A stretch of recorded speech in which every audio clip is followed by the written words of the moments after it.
I believe in God, the Father Almighty, creator of heaven and earth.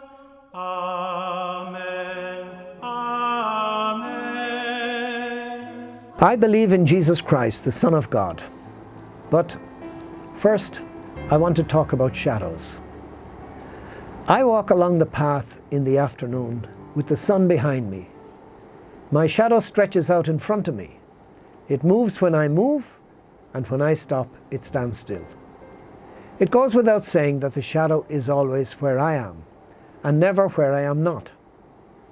Looking at it more closely, my shadow is curved where I am curved, and straight where I am straight. It's a faithful shadow, and it tells the truth.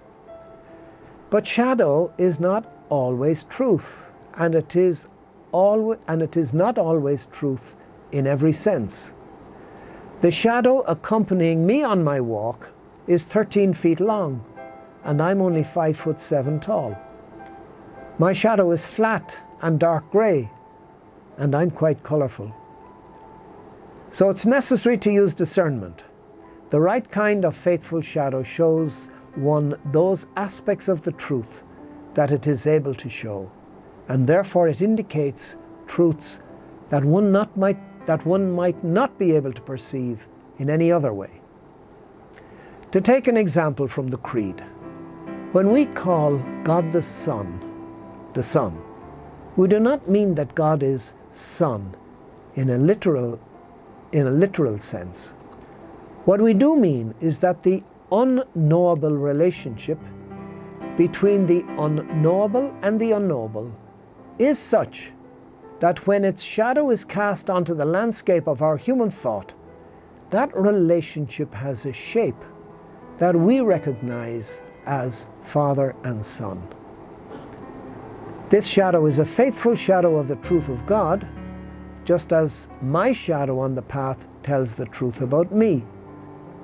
But we need sense and discernment when it comes to interpretation. I'm not flat and grey. God the Father is not older than God the Son. All these are obvious errors, and no one risks falling into them. Other potential errors are more subtle, and we need to take care.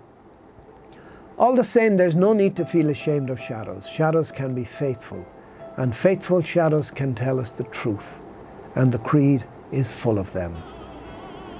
I will say some more about this in the next talk.